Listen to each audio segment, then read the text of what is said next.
que ce qui peut convaincre les païens, c'est la délivrance, c'est les miracles. Il y a Christ tango azoya maté anya liboso ayena maté ya délivrance.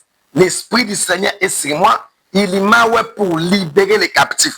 C'est très important. Donc bato bazon dima ndoki akobwa ke la mutumbasu na ke kosambela mazamo pana Kinshasa na komini moko awa Selembao. Okota na komini wana na bondeli pona plus ya 14 personnes o babwa ke ni bango mbasu na mukolo moko. Plus à 14 personnes. Bisoto outi na est sans conflater aux frères. Awa na Kinshasa, nde ba pasteur ebele, majorité ba pasteur to moni bazina bakisi. Et mukolo wana tango na gaika au nom de Jésus mwana bimana cercueil. Fiston abimi na cercueil atelemi. Ache tout ko di moto zaki na pongi pe ko banda ko. Alors na Nigeria ezlaka na ba journée moko unique et puis international ba banda ko célébrer sorcellerie. Babanda ko célébrer ténèbres. Babanda ko élever ténèbres. Et mukolo oyo bazo élever ténèbres na Nigeria. Ba magasin nyonso ko kangi. Mutu nyonso na kati ya zamba. Asina besoin ya sika puchaki. Mais moya ki tuna retraite ezate parce que na mboka bandoki bazo célébrer fête na bango. Idausa lobi fona tia bato na défi. Ou bien bango ou bien Zambalola. Les lots nazwebisa mutu moko. Ou bien malade na yo, ou bien Jésus-Christ de Nazareth. Ou bien échec na yo, ou bien Jésus-Christ de Nazareth. Ou bien ma loi établie, ou bien Jésus. Ou bien aveuglement latio, ou bien Jésus. Yo moko tia. Rien n'était possible à dire. Tout est possible à celui qui croit. Idaouza lobinga nazobima. Nazokuma tiplazi bazo célébrer. Si nguya moleza makasi. Ngana kozonga na bo morité na kokwa na kokufa. Mais si nzambe ya lola ya aussi bon le Dieu de la Bible yende aza puissant bango bako bien-aimé tango Idausa abimi na présidence ya Nigeria emoni. Oh Idausa abimi e ko grand kotia bato défi. Président ya bande ko célébrer bandoki wana alobi tikai aya kokufa. Idausa alobi Batika bino nde bozo. Il y a beaucoup de choses. Idausa telemisa ba char ya ba rebelle les yoko contre na kati ya mboka. Alobi sinon à ma parole moi Idausa ba char wana etele. Ba char etele na nzela ya aéroport ba rebelle ba koki ko telema na mboka te. Oui, shalom bien-aimé, c'est toujours votre humble serviteur l'apôtre du Christ César Limemé oyo nanzela na ye. Dans cela, il y a des quoi bando tambola te tamboli et sur la polémique na réseaux sociaux et dans le monde religieux. D'abord, les lots na zolo bela pona Idausa avant que n'a parlé pona Idausa. Je répète d'abord pour nous dire que ndeko oyo bozomo na boité ya ko tambola abotama ki boité te. Et puis boate nyonso tende za kana likolo ya kokonda azala ki bien akola bien atambolaka. Force ya ténèbres ezo exister. Force ya ténèbres enyokoli bato ebele. Force ya ténèbres ekangi via bato ebele. Ténèbres ezobongola motu soso. Ténèbres ezobongola motu ngeke. Kindo kilongoli motu pe mape akufi. Et ça peut na makoki ya kozwa moto azalaki na makolo mibale à rendre handicapé en éclat d'air. Lokola image ndeko obozomo na wana. Isalamaki bongo ndeko moko parce que na mokili comme j'avais dit la fois passée et ça na bandeko oya ko kabelo ko na motima malamu. Muswa kabeli o po somba étoile na yo. Muswa kabeli o po à travailler bien na yo. C'est pourquoi c'est tout dans le domaine de bilamba ya kolat. Tant que kabela yango na kati ya bilamba il y a beaucoup de choses. Vous savez onction oyo Élisée a récupéré autre dans cela ya Élie. Avant qu'il dans cela ilamba. Ilamba ya Élie et cela qui onction ya Élisée. Et c'est normal. Même na kati ya bilamba il y a des démons bazalaka na kati. Il y a même Bible les interdit kolat na bilamba. Parce que na kati ya bilamba o maka salité à mototé o mi mape na milimu na ba démon oyo na kati ya mutu wana. Raison pour laquelle na bandeko o ba mesana même o pesanga plante na ona lata. Pesanga na plante na ona tia. Piangela mba ona lata. Mais bien aimé dans le Seigneur dans certains pays dans domaine wana, il y a beaucoup de réalités là-bas. Ozomona. Pourquoi bato bazondima ke ndoki akoloka moto akufi? Mais ba on dit maté ki nzamba azina makoki ya kozongisa na bomo e moto oyo ndoki akufi. Soki ndoki aloki moto akufi bondimi ki za réalité. Mais soki mosala nzambe aya sekwisi moto ya kufi bolobi non, eza arrangement eza montage. Bolobi non, eza magie. Donc bozo pesa nguya na nzambe na molili na Satan. Bozo pesa nguya na nzambe na ba aventure. Et na koniaka tant bozo mettre miracle en cause, nguya na nzambe en cause. Cela veut dire bozo la contre-propagande à évangile. Parce que ce qui peut convaincre les païens, c'est la délivrance, c'est les miracles. Il y a Christ tango azoya maté anya liboso ayena maté ya délivrance. L'esprit du Seigneur est sur moi, il m'a pour libérer les captifs. C'est très important. Donc bato bazon dima ndoki akobwa ke la mutumbasu neti na moni yango na Kinshasa. Na keko sambela nazamo pa na Kinshasa na komini moko awa Selembao. Kokote na komini wana na bondeli pona plus ya 14 personnes o babwa keni bango mbasu na mukolo moko. Plus ya 14 personnes. Et na koyela bino ba image koma bato wana bazobika. Omoni peza mutu lokole vimba ki lokola chambre air kotela ye maboko ekiti. Et puis la majorité des gens qui étaient là tant on a zo bon da balobi na swai ba misu balobi ke o eza pambate. Iya iko bure. Non ba pasteur wana bazangi elo côté. Ça veut toujours dire mananguya o ezo tia mbasu na lokola mutu, mais toujours dire matin na nguya na nzambe ko longola mbasu. Pour Satan ayaka pona kokobikisa te. Diable ayaka toujours pona kobebisa. Biso to uti na est sans qu'on flatte aux frères. Awa na Kinshasa nde ba pasteur ebele, majorité ba pasteur to moni bazina bakisi. Majorité. Bazina ba loge, bazina makambo ebele. Mais biso na est nga votre frère qui vous prête on a zolo belabino. Na kenda kote na matanga, je vous dis l'évangile. Moi na alali na cercueil. Après côté nzamba ebisinga ki ozobonde la pona mwana wana abik. Ngambo ko na douter. Abie ko sale maté pour aller na kata cercueil. Et surtout azala ki mwana liboso na babili na biso wana ebembe ya mwana liboso ko ki kolala te. Soki mwana liboso akufi fo ba kundaye même jour. Bon na est ezala. Parce que mwana wana akufi na 8h, ngana kite na matanga na 14h. Na kati ya cercueil bakoto na matoi. Nzamba zoe bisanga ninga osibisi kote ya pona enlèvement. Bon message on nzamba pesanga c'est le message de retour du Seigneur. Au moni biso ba misu na Kinshasa, nano ba découvrir bisoté. C'est très important. Mais il y a des hommes dédiés na Kinshasa awa ba telaka ba média, tango bazomo na biso. Baebi ki mosala nzambe wana nzamba utiliza gai. Et mukolo wana tango na gaika au nom de Jésus mwana bimana cercueil. Fiston abimi na cercueil atelemi. Ache tout quand moto zaki na pongi peko banda kolela. Nini ce qui se passe ba oya kokima bakim mais après wana baptisa ebele ya bato. Pe église etonda. Alors, moto nzambe mena ba dimension ya likolo. Maladie lokola AVC, lokola paralysie, et ça petit problème. Et loko makasi bato bazo kwa na miracle te.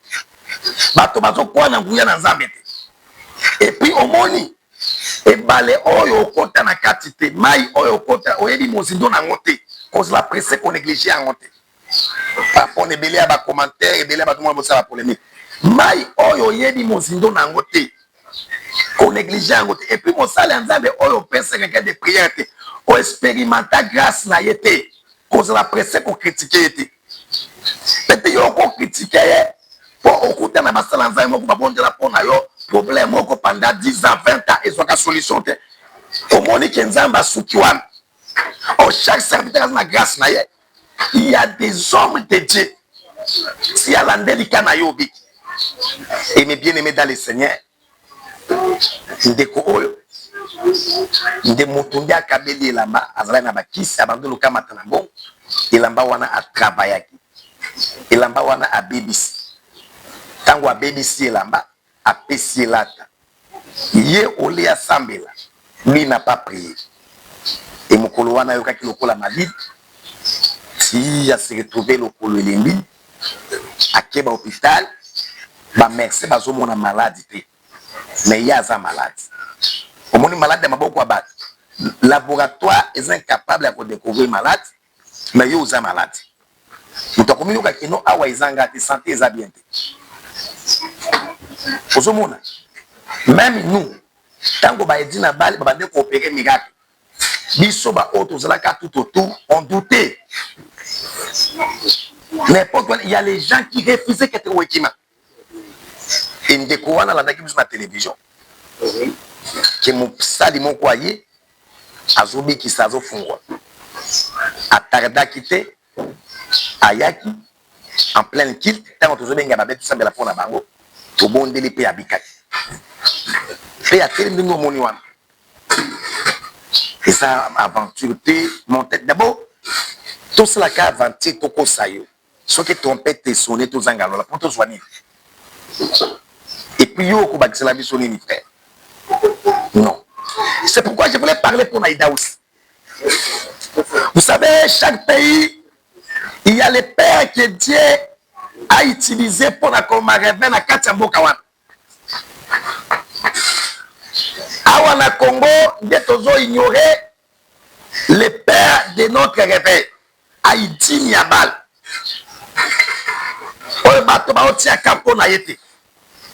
Les gens ne parlent pas de lui. Mais dans le pays anglophone, le coin de Tanzanie, la Colombie, la Pona Edmond, ce sont des gens qui déjà utilisent. Et à Nigeria, tout le monde connaît qui est Idaous. Idaous a imparti même un gouvernement à Nigeria. Idaous, il y a des hommes de Dieu puissants. Dans l'église amené ne collé kaye par exemple na Ghana le kola basala ki bana ya botaki ba meka ko défier Idaousa azoni sa ministère na bango na neya exploit ya makas na ministère ya Idaousa c'est quoi? D'abord Idaousa c'est parmi les fils que Dieu a dit aussi bon a imposé la main. Tango aussi bon a moni Branham a aussi la miracle. À se poser ma question. Ayo kana katinaye, toi aussi bon tu peux faire de telles choses. Et aussi bon aussi communiquer de telles choses na bananaï. Alors na Nigeria, ezlaka na ba journée moko unique et puis internationale, babanda ko célébrer sorcellerie. Babanda ko célébrer ténèbres. Babanda ko élever ténèbres. Et mukolo oyo bazo élever ténèbres na Nigeria. Ba magasin nyonso ko kangi. Mutu nyonso na kati ya zamba. Mutu akomona libanda te. Kandenge bandole kana ba ya Covid. C'est ce qui s'est passé. Alors na année wana écouta Idaous na kati ya retraite. Akiti asna besoin à sika pour tchaki. Mais moyen qui na retraite exacte parce que na mboka bando qui bazo célébrer fête na bango. Idaous na lobi fo na tia bato na défi. Ou bien bango ou bien Zambalola. Les lots na zo bisa mutu moko. Ou bien malade na yo ou bien Jésus-Christ de Nazareth. Ou bien échec na yo ou bien Jésus-Christ de Nazareth. Ou bien ma loi établie ou bien Jésus. Ou bien aveuglement latio ou bien Jésus. Yomokotia. Rien n'était possible à dire. Tout est possible à celui qui croit. Idaous alobinga na zobima. Nazo kuma ti place bazo célébrer. si nguya moleza makasi nga na kozonga na bomoi te na kokwa na kokufa. Mais si nzambe ya lola ya Osibon, le Dieu de la Bible, yende aza puissant, bango bakokoya.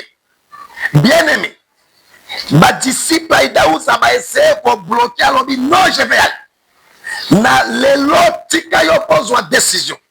Ya koloba ke na kokende na losambo tina ti. Na okena losambo tina destiny nanga. Na okena losambo tina mariage nanga. Na okena losambo tina solution bananga. Et Idaousa est sorti. Ba média ya monde entier ezomona. Bien aimé tango Idaousa abimi na présidence ya Nigeria emoni. Oh Idaousa abimi ya kogan kotia bato défi.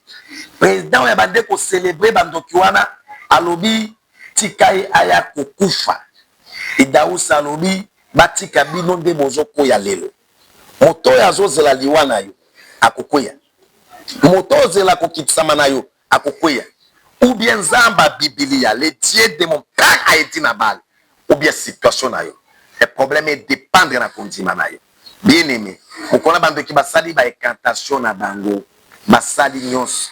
Idaousa akoyate. Mais tango Idaousa belela. Nzambo ya lola.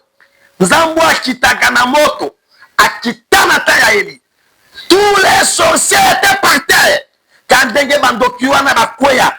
Oyo nyoswe telemeli vina yo tika ikweya e Idaousa tango asimbi machete alingia kata présidence ya Nigeria bengi Idaousa tondimi nzambe na yo na Nigeria église de réveil ekosamba na kimia moto ko déranger bino azate tika bango bishimotibi utokosala sans la démonstration des miracles et de la puissance de Dieu bapagano bakondimate pour que ba païen bakwa na évangile bakoyaka isaka malobate pour la lobby je n'ai point honte de l'évangile car c'est une puissance qui donne la vie. Évangile est sa démonstration. Et bien aimé dans le Seigneur mokolo wana tout le monde à cause de l'oko Idaousa sala ba respecter ba serviteur de Dieu ba respecter église. Il est là au Nigeria il y a une école na kombo ya Idaousa osho komi na école wana mosala nzambe presque na Nigeria pour qu'on la considérer. Il faut les canaux école ya Idaousa. Nini pesi renommé à cause de Makamboyo Nzambe Asala. À part ça, il y a beaucoup de choses. Idaousa a tellement ça bachar et ya ba rebelle les yeux contre la Katiamboka. Alors sinon à ma parole, moi Idaousa bachar wana etele. Bachar etele na nzela aéroport ba rebelle ba koki ko tele manamboka te ba pine elembi. Bien-aimé, les londe non, tobungi sino ko ya motuya. De côté si doute na makambo ibele mais si toi aussi tu crois c'est possible na basale la raison pour laquelle na soki pona kolobabo on a problème on a difficulté le Dieu qui a été Idaousa azalo lenge moko lelo lobi pe libena ibela naza na limité Forgeron première limité quartier Forgeron direction Air Congo avenue Malundu numéro 3 Tindande Konayo Yomokoyaka. Numéro 5, pardon. Avenue Malund, numéro 5. Première rue limitée, quartier Forgeron, direction Air Congo, avenue Malund, numéro 5. Toujours Sambelawana chaque mardi et chaque jeudi, de 17h à 19h, et dimanche 8h30 à 11h30. Il y a pour expérimenter Nzambe. Même mardi, il y a les 28, tu dimanche les 3. Toujours dans le séminaire monnaie. Dans mon toit les cambo. Si tu ne prends pas la décision à chercher ta délivrance, ta souffrance sera continuelle. Si on vit mon canot ya kulira kango la manayote, mais nyoko na yo ekokoba komela. Et séminaire réseau banda de 16h à 19h du mardi 28 octobre au dimanche 3 novembre 2025. Zamba pambola yo Ozanga Milolo Oyote. Nayambaka bato sans contrôle, sans problème. On a pour tout le rendez-vous tout l'andelayo. Ozali Banda Yamboka. Zoa numéro Oyo. 343 84 055 33 51. 343 84 055 33 51. Bengana numéro 1. Nzambe apambola prophète Crispin. Oaza Pimbe Nabiso. na bande nyonso oyo bazingi biso et fêter prophétesse Magloire, que le Seigneur la bénisse aussi. Bisika azomona biso na bato nyonso Nzamba pambola les deux bien-aimés Salomon 1 et Salomon 2. Nzamba pambola moyembi monena kolo papa na biso bienvenue wapi kalate na banza yepi akoleka na live yepi akoleka iboso etando pona kolobela pona oyo azobongisa pona biso. Que le Seigneur vous bénisse. Ce qui est soit tokutani prochainement.